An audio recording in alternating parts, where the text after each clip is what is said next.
Bonjour à tous et à toutes. Merci d'être avec nous aujourd'hui. Alors, je suis très heureux d'accueillir dans ce cycle sur l'anthropologie numérique la deuxième séance de ce cycle, la docteure Sandrine Lambert. Elle nous fait le plaisir et l'honneur d'être avec nous. Docteur Lambert est postdoctorante et chargée de cours au département de sociologie et d'anthropologie de l'Université Concordia. Ses recherches portent sur les liens entre démocratie et technologie, tant du point de vue des communautés de pratique, des imaginaires socio-techniques que des enjeux infrastructurels.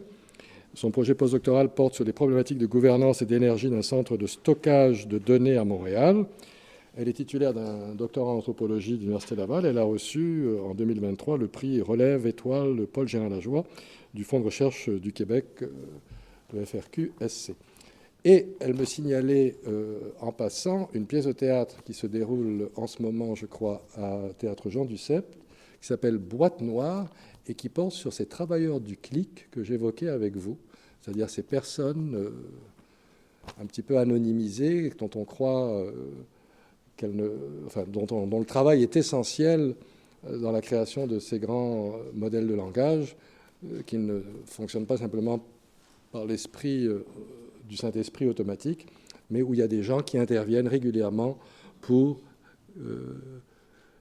que pour la curation des bases de données, éliminer les propos sexistes, racistes, etc., etc. Donc il y a une dimension humaine très importante dans la création de ces grands outils de langage. Je n'en dis pas plus. Je lui cède la parole et la remercie encore. Merci beaucoup. Merci pour ce mot d'introduction. Merci pour l'invitation. Je suis ravie d'être ici avec vous aujourd'hui. Je pense que c'est très intéressant ce dialogue entre les disciplines, surtout sur un objet aussi complexe que le numérique. Donc ce que je vais vous présenter aujourd'hui, c'est le travail que j'ai réalisé pendant ma thèse, qui a été un travail je vais en reparler un petit peu, mais un travail de terrain de 18 mois, parce qu'en anthropologie, on fait une recherche de terrain qui est de l'ethnographie, donc on s'immerge dans le milieu dans lequel on veut faire une étude, une recherche. Donc je vais vous parler de ça, des makerspaces à Barcelone. Je vais expliquer ce que sont ces makerspaces, mais vous avez une image qui s'affiche là. Ce sont des lieux de loisirs, de pratiques amateurs pour faire pratiquer la fabrication numérique, donc c'est-à-dire fabriquer des objets à partir d'ordinateurs. Donc je vais vous expliquer pourquoi m'intéresser à cet objet-là, à ces makerspaces-là, ces communautés qui se tissent autour de ça, m'a permis de réfléchir au sujet qui m'anime depuis le début, qui sont ces questions de démocratie et de technologie. Alors, un petit mot sur l'anthropologie et le numérique. Donc, maintenant, ça devient un petit peu plus logique et attendu, mais il y a encore quelques années, c'était une association extrêmement bizarre. On n'imaginait pas trop les sciences sociales pouvoir s'intéresser au numérique. C'était le domaine des ingénieurs. Peut-être que le droit a été légitime sûrement plus rapidement que nous. Mais je pense que c'est tout à fait pertinent parce qu'évidemment, ça ne vous aura pas échappé que le numérique transforme nos manières d'être, notre manière d'entrer en relation les uns et les autres. Donc l'anthropologie a cet avantage-là de pouvoir, de manière qualitative aussi, parce qu'on a beaucoup d'études quantitatives sur le numérique, mais là, d'avoir des méthodologies qualitatives, encore une fois d'immersion, de parler avec les acteurs qui peuvent soit appliquer ou subir cette technologie-là. Donc on a cet avantage-là. Je ne suis pas là pour faire l'apologie de l'anthropologie, mais simplement pour dire que c'est aussi un autre angle intéressant qui se complète bien avec les autres disciplines. J'essaie aussi des fois de faire attention à ne pas trop essentialiser le numérique. Ce que je veux dire, c'est à mettre le numérique dans une forme de régime d'exceptionnalité. On a tendance à faire ça, et puis c'est comme ce que vous veniez de dire avant, ça rend plus simple la pensée magique d'oublier les humains qui peuvent être derrière. Donc, je pense que c'est intéressant d'envisager la technologie dans des rapports sociopolitiques. On sait maintenant tout à fait qu'il y a des liens absolument étroits pour ça. Donc, moi, j'ai tendance plutôt à faire une anthropologie politique des technologies plutôt qu'une anthropologie numérique ou du numérique. La raison, c'est que je veux être capable de comprendre les rapports de force qui sont exposés à l'intérieur de notre relation au numérique, donc qui sont les gagnants, qui sont les perdants, pourquoi. Donc aussi pour appréhender cette dynamique de dépolitisation des technologies. Là, on est plutôt dans une phase où elles sont très clairement politisées, mais politisées quand on parle justement de démocratie ou de technologie autoritaire. Et puis ça m'intéresse aussi de savoir, de connaître les stratégies des citoyens pour opérer peut-être une résistance à des formes d'hégémonie, on peut dire, de technologies qui peuvent nous être imposées. Alors, donc la justification de cette recherche, au départ, ça a été de se rendre compte qu'on n'est vraiment pas tous égaux face au numérique. Il suffit que moi, quand je rentre en France, que je vois mes parents, j'ai une liste comme ça de choses à réparer qui sont en lien avec le numérique, c'est-à-dire c'est du troubleshooting. Donc on voit ce que ça crée comme frustration, le nombre de personnes qui peuvent rester à côté de la traque, on peut dire. Et donc, c'est ça, de cette injustice épistémique, c'est-à-dire de se dire on n'est pas tous égaux pour accéder au savoir qui est nécessaire pour avoir une certaine forme de pouvoir d'agir sur les technologies. Donc, ce qui m'intéressait, c'était de réfléchir à cette notion. Là, je suis plus fébrile de parler de justice sociale et politique dans cet environnement, mais libre à vous de me corriger ou de nourrir ça dans les questions. Moi, j'aime m'inspirer d'Eric Olin Wright, donc un sociologue qui disait qu'en fait, une société est juste politiquement si tous les individus qui sont impactés par une décision vont être capables de pouvoir prendre part à cette décision. Donc, c'est cette réflexion-là qui m'a amené à réfléchir à la manière dont des citoyens, peut-être, dans des makerspaces, pouvaient éventuellement reprendre une petite forme de contrôle sur les technologies et comment. Donc là, c'est une petite illustration de la fracture numérique.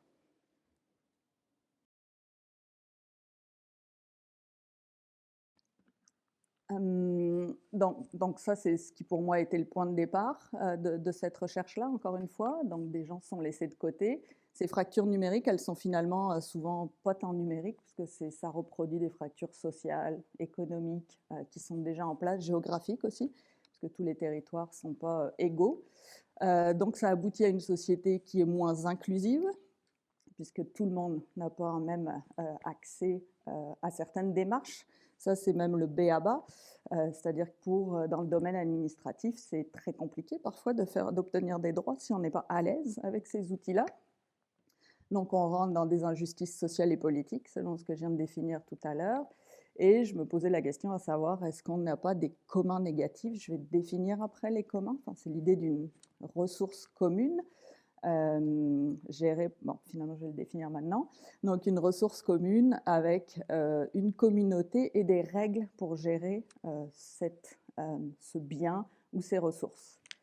Je pose la question des communs négatifs parce qu'elle se pose souvent pour les déchets, la gestion des déchets, par exemple nucléaires ou autres. Ça, c'était un exemple de commun négatif. C'est quelque chose qu'on va léguer à des générations d'après. Et la question, on est toujours dans la justification de cette recherche. La question que je me pose aussi, c'est est-ce qu'on ne crée pas, en laissant toutes ces personnes à côté des innovations technologiques, en train de créer des communs négatifs? Qu'est-ce que ça va projeter dans le futur? On va tous en être responsables de ce résultat-là. Donc, les enjeux de cette recherche à Barcelone, ça a été de savoir si d'autres rapports aux technologies sont possibles, donc différents de ceux qu'on connaît actuellement, c'est-à-dire où on a des formes d'injonction à prendre le virage numérique. Souvent, je dis, mais prendre le virage numérique, mais pour aller où? Puis, je ne sais pas si vous avez remarqué, si on prend un virage perpétuellement, on tourne un petit peu en rond. Donc, de réfléchir à ça. Qu'est-ce qui s'invente et se fabrique dans les makerspaces, socialement et politiquement? Est-ce que les citoyens récupèrent une sorte de pouvoir d'agir sur les technologies dans ces espaces? Comment? Sur quels aspects? Et pour en faire quoi? Donc ça s'est traduit par une question de recherche qui est comment la participation des citoyens dans les lieux de fabrication numérique à Barcelone joue un rôle dans l'émergence des potentialités sociopolitiques autour de la production de communs et de partage du pouvoir. Donc, j'ai regardé la participation et les expérimentations technologiques et démocratiques, les effets sociopolitiques de la participation en termes de savoir et de pouvoir, donc c'est ce qui est relié à la justice épistémique, c'est-à-dire comment on fait pour être plus égaux en termes peut-être de littératie numérique. Et la fabrication numérique et les ambitions urbaines de Barcelone, ça c'est l'aspect que je vais le moins traiter dans la présentation. On a déjà assez de matériel.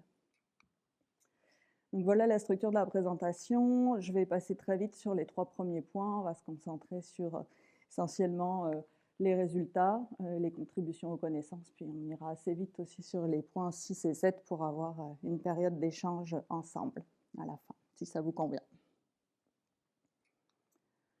Donc le cadre théorique, je m'inspire des approches technocritiques, c'est-à-dire qui ne prennent pas pour acquis les discours des grandes entreprises des technologies, bien entendu, donc d'un certain nombre de philosophes, sociologues, anthropologues qui vont vouloir démystifier ces approches. Je vais vous parler aussi de la participation et des communs, et puis de l'anthropologie politique des possibles sociotechniques. Donc, ces perspectives critiques des technologies, en fait, nous amènent à identifier le problème qui est posé par la technocratie. La technocratie, c'est le fait d'avoir mis les technologies dans le registre des experts, de n'importe quel type d'experts, le fait qu'on ne soit pas à même de discuter ou débattre des technologies comme de l'éducation ou de la santé, ça, d'une certaine manière, dépolitise ces technologies, puis ça, surtout, ça empêche tous les citoyens d'avoir leur mot à dire sur ces questions-là. Donc ça nous permet aussi de réfléchir au rapport de force entre différentes formes de discours et de connaissances qui tentent d'imposer des représentations légitimes de l'avenir. Donc c'est un petit peu ça aussi quand on essaie d'invisibiliser des travailleurs du clic, par exemple, et de penser que les machines pourraient nous remplacer, alors qu'il y a toujours des humains qui entraînent ces IA, par exemple. Et puis d'amener quelques alternatives à ce que Thibaut Prévost appelle la fabrique de la sidération, d'essayer de sortir un petit peu de ce moment où on est complètement happé par ces innovations sans avoir le temps d'avoir une forme de réflexion justement critique. Alors après, les termes de la recherche, donc je parle de participation citoyenne, de commun et de fabrication numérique et de makerspace. Donc pour la participation, j'ai bien conscience que c'est un terme qui est assez... en fait, c'est ce que disait un politologue, Loïc Blondiot, c'est la force d'une notion floue, c'est pour ça que c'est aussi populaire, parce qu'on ne sait pas très bien ce qu'on met dedans. Ça marche aussi avec technologie, vous essayerez, ça marche très bien.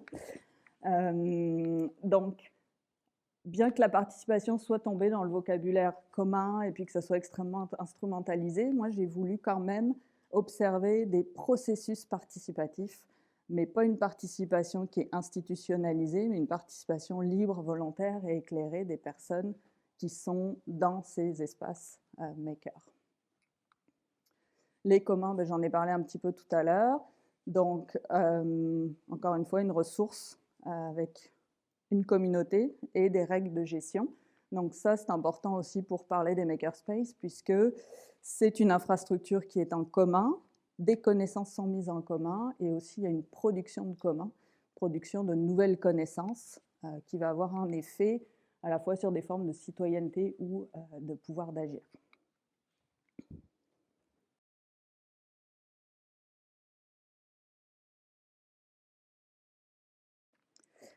Je suis curieuse de savoir, est-ce que certains d'entre vous sont déjà allés dans des makerspaces, espaces de fabrication numérique? Non? Ça vous parle ou vous savez ce que c'est un peu? Flou? Pas tant. Ok, parfait. Donc, ça fait partie des choses étranges qu'on peut voir dans des espaces de fabrication numérique. Donc, je l'ai dit un petit peu au début, faut imaginer ça. C'est comme si des gens allaient jouer aux cartes, aller au club de cartes ou aller... des fois aussi, je fais cette comparaison mais qui ne va pas vous parler, vous êtes un peu jeune, mais avec le cercle des fermières, par exemple, en fait, ce sont des lieux où des gens se regroupent pour faire des choses avec la technologie, donc avec des imprimantes 3D, des découpeuses laser, de l'électronique, pour le plaisir. Alors, le contexte, c'est celui d'une forte émergence de la fabrication numérique. Donc, la fabrication numérique, encore une fois, a cette particularité-là d'utiliser des ordinateurs pour fabriquer des objets concrets. Ça pourrait être ce verre d'eau, par exemple, si on parle de l'impression 3D. Barcelone a été vraiment un épicentre de ces mouvements autour de la fabrication numérique. Ça a été, après, les mouvements hackers se sont plutôt développés sur les côtes, les mouvements makers sur les côtes est et ouest de la Californie. Le mouvement Fab Lab, ça c'est très récent, c'est Boston, donc côte est des États-Unis.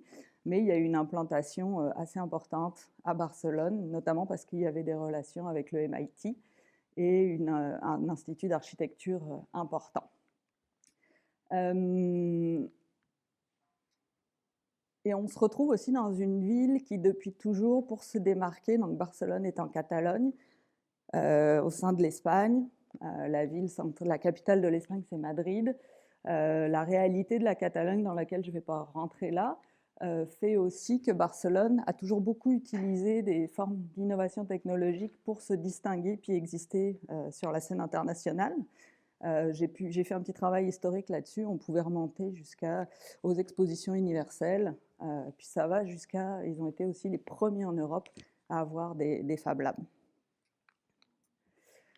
Donc la méthodologie, je vais aller vite aussi, mais je vous en ai parlé tout à l'heure. Donc c'est une ethnographie, donc ça veut dire un temps d'immersion.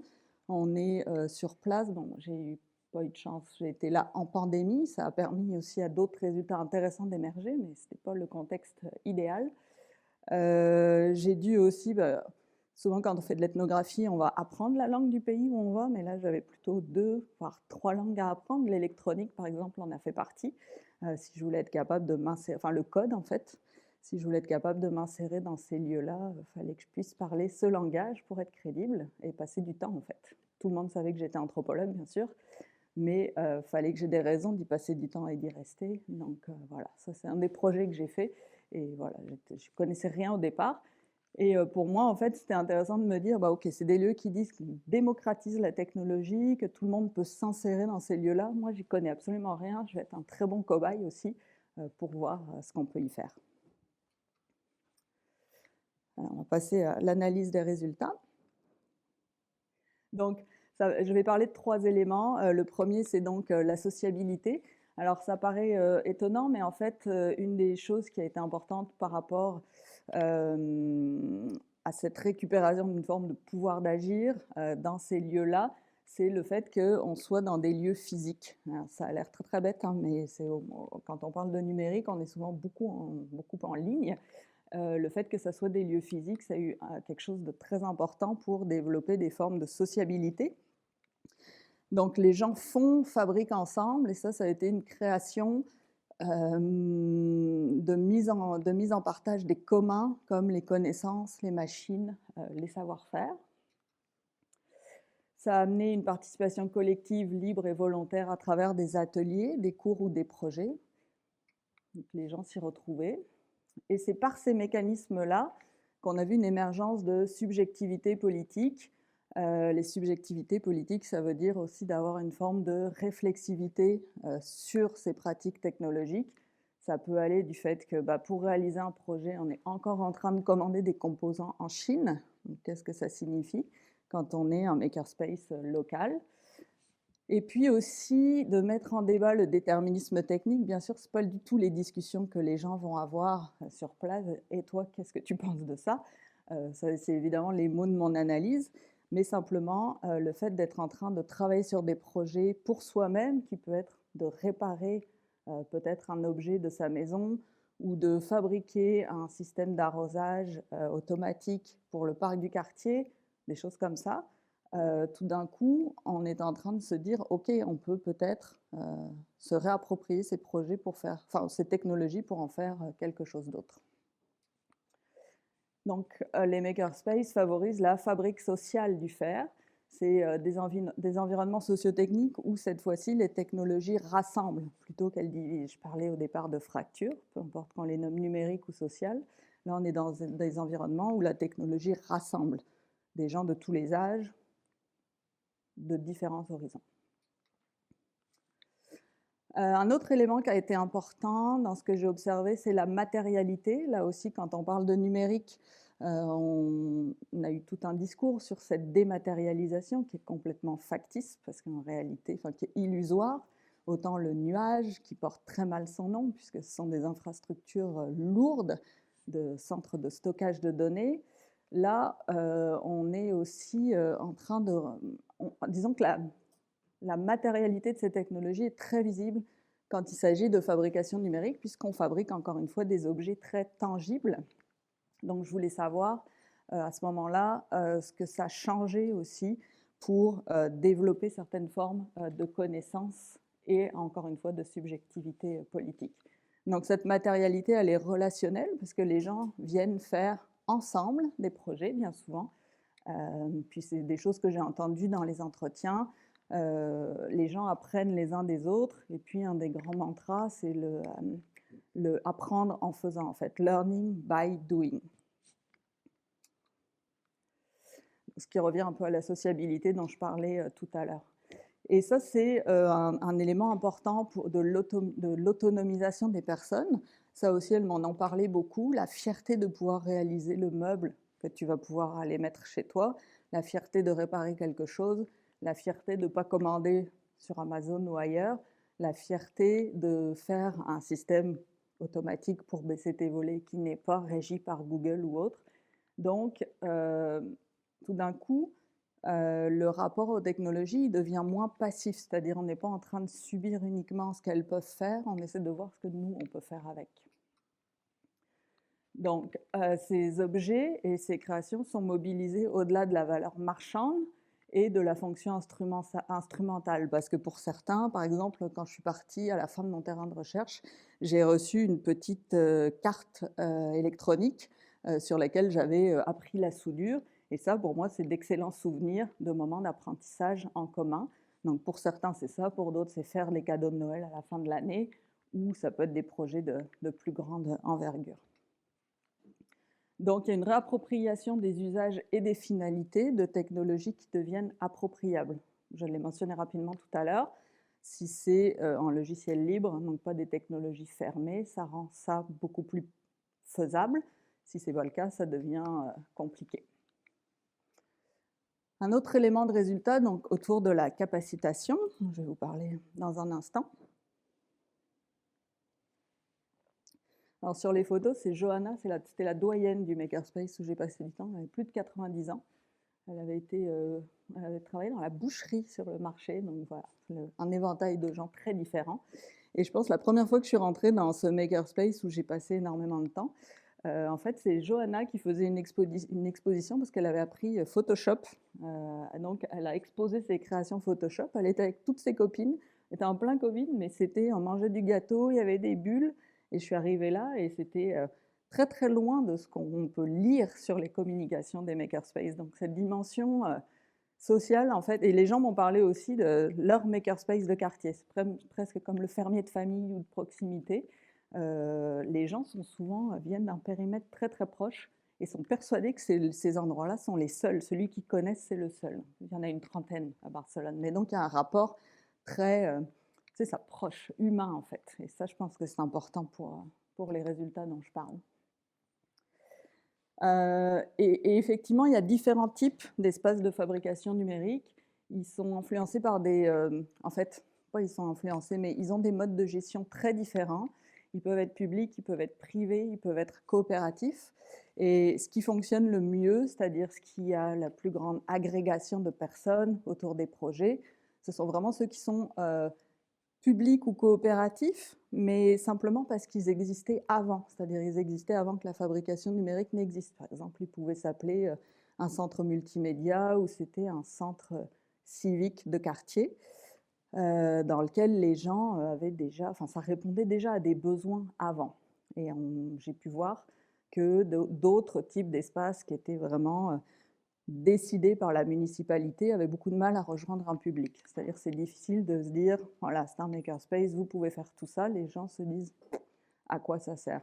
Alors que si c'est un lieu qui est déjà fréquenté par des personnes, les projets naissent assez naturellement, collégialement, juste le fait d'être ensemble. Puis ce qui est intéressant aussi, c'est que dans certains d'entre eux, si les gens viennent par exemple pour prototyper, je ne sais pas, une nouvelle paire de boucles d'oreilles pour faire une mise en marché quelconque, là ils vont payer un service avec les matériaux, Si jamais il y a une possibilité de faire un projet qui va bénéficier aux autres, avec lesquels les autres vont pouvoir apprendre des choses, là, ça va être gratuit. Donc, il y a une idée de pouvoir partager ce savoir. Donc, pour revenir au commun, c'est une des conditions de la capacitation, c'est-à-dire de réussir à avoir des compétences techniques. Donc, les communs sont utilisés ou créés. On peut utiliser des machines, mais par contre, quand un projet est fait, il y a une volonté de documenter ces projets-là. Donc, ça crée, en fait, c'est le principe des communs de la connaissance, qui sont, en fait, on le dit, qui sont non rivaux. Par exemple, si on a ce verre d'eau, que quelqu'un en prend, je vais en avoir moins. Quand il s'agit des connaissances, ça ne fonctionne pas comme ça. Si je partage des connaissances avec vous ou vous avec moi, ça va juste s'amplifier. Donc, c'est ce qui se passe dans ces lieux-là quand les connaissances sont partagées et non pas privatisées. Il y a le rôle aussi très important des coordinateurs ou des techniciens de lieux. Ça ne se fait pas toujours tout seul, ces formes d'apprentissage. Ils ont un rôle très très important pour mettre les gens ensemble et pour favoriser aussi ce travail entre pairs. Et on peut parler d'une forme d'éducation populaire aux technologies, ce qui pourrait sembler très simple, mais on associe rarement ces deux termes. La technologie étant, encore une fois, comme je l'ai dit au début, souvent dans le registre de la technocratie qui est réservée à des experts, et ça met à l'écart bien des gens pour en faire quelque chose, ou pour en débattre même, en fait. Donc, ça va de fait avec une forme de pouvoir d'agir sur les technologies, d'en faire quelque chose pour soi et pour les autres, et aussi d'avoir une réflexion critique dessus. Alors, une synthèse de ces résultats. Donc, on peut dire que la participation dans les espaces makers contribue au développement des subjectivités sociopolitiques. On peut voir aussi ces espaces comme des lieux d'expérimentation, de fabrication d'une technologie citoyenne. Je vais revenir après sur ce que j'entends par là, qui favorise l'augmentation du pouvoir d'agir des participants grâce au commun, notamment de la connaissance. Le dernier élément, j'en ai moins parlé, j'en fais mention là, mais donc la fabrication numérique, j'ai pu voir que ça s'inscrivait en fait en continuité avec la fabrication artisanale et industrielle qu'il y avait à Barcelone. Souvent, les makerspaces étaient dans d'anciennes industries textiles. Et c'est en fait, j'ai mené cet aspect-là dont je ne vous parle pas aujourd'hui, mais parce que je trouve intéressant de pouvoir déconstruire ce discours sur la disruptivité pour voir que finalement d'autres choses ont existé avant. Quand l'industrie textile s'est développée, il y avait aussi des espoirs sociaux et des espoirs politiques qui l'accompagnaient. Et ce n'est pas différent avec la fabrication numérique ou avec les technologies numériques. Et les technologies numériques peuvent se développer parce qu'il y a eu toutes ces fondations-là avant. Donc un peu rétablir une forme de fil, de trame historique pour, ça c'est une manière d'être technocritique ou d'être critique des technologies, de remettre un peu de profondeur historique pour voir que tout n'est pas nouveau, loin de là, parce qu'il y a une forme d'amnésie un petit peu dans ce domaine. Donc parmi les contributions aux connaissances, ça c'est effectivement l'aspect dont j'ai un petit peu moins parlé, mais je tiens à le mentionner parce qu'au cas où ça pourrait nourrir certaines questions. Je me suis beaucoup intéressée aux imaginaires sociotechniques, c'est-à-dire qu'est-ce qui stimule les participants quand ils travaillent sur la fabrication numérique. Ça marche aussi avec l'intelligence artificielle et les croisements sont de plus en plus fins. À la fois, qu'est-ce qui motive les personnes qui pratiquent, mais aussi quel est le discours véhiculé par ces grandes entreprises technologiques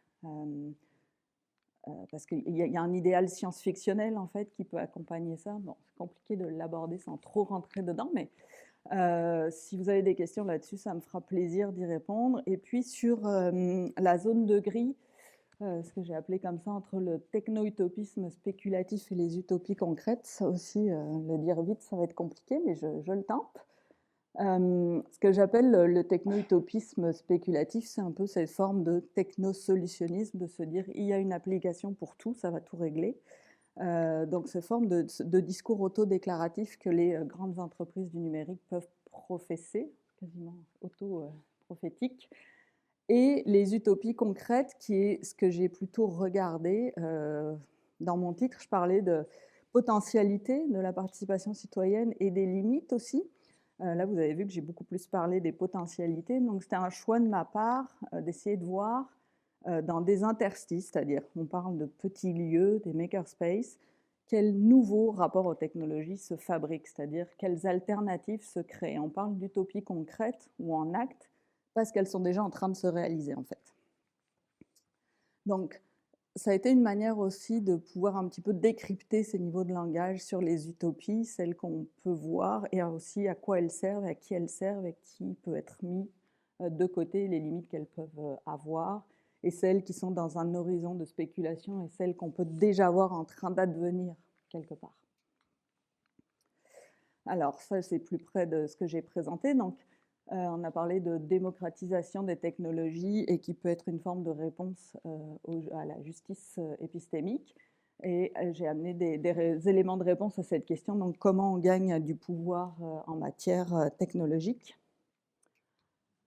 notamment autour de ce concept de technologie citoyenne qui est vraiment, qui a émané de ma thèse. On pourrait avoir l'impression que ça existe déjà, mais ça n'existait pas. On parle des fois de civic tech. Dans ce cas-là, on parle de technologie pour venir soutenir des processus de vote ou de démocratisation en lien avec des institutions. Là, je voulais vraiment ramener cette idée d'une technologie qui est gouvernable par et pour les citoyens. On n'en est pas tout à fait là quand il s'agit de fabrication numérique, mais le logiciel libre peut tendre vers ça. Donc on parle d'une technologie qui est conviviale au sens de Illich ou qui est populaire au sens de Eubanks, par exemple. Et on peut résumer ça de cette façon-là.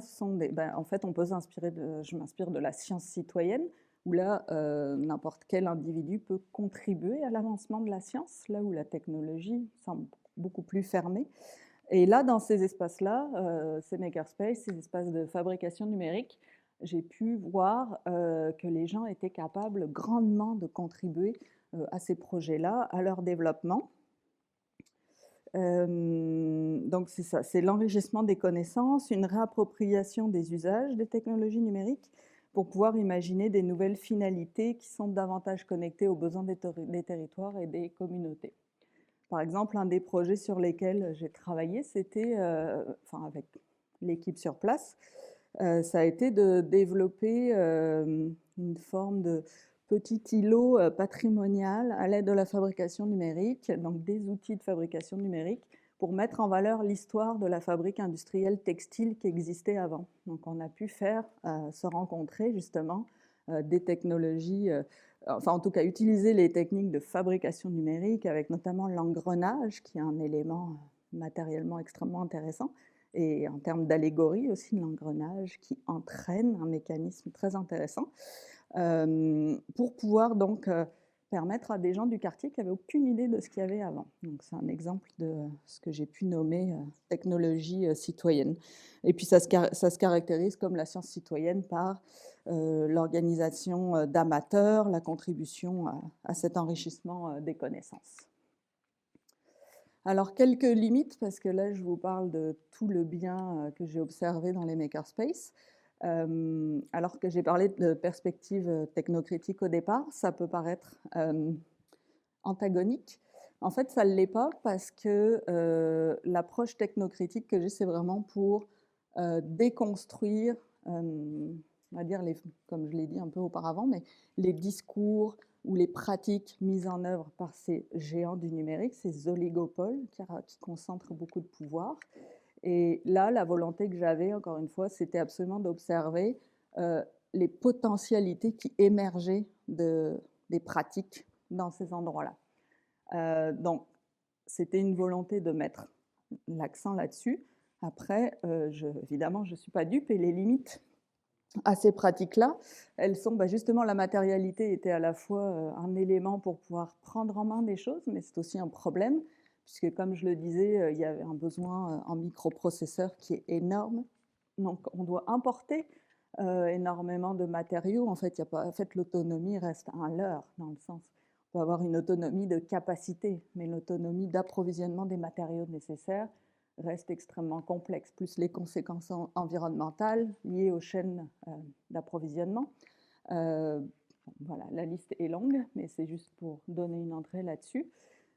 Un autre problème, c'est aussi la cooptation et l'instrumentalisation des communs. Ce que j'entends par là, c'est que dans toute l'histoire en fait du capitalisme, beaucoup d'alternatives, puis ça c'est un peu triste à dire, mais beaucoup d'alternatives ont émergé. Elles ont souvent été récupérées par le capitalisme parce que finalement ça n'a pas été extrêmement nocif.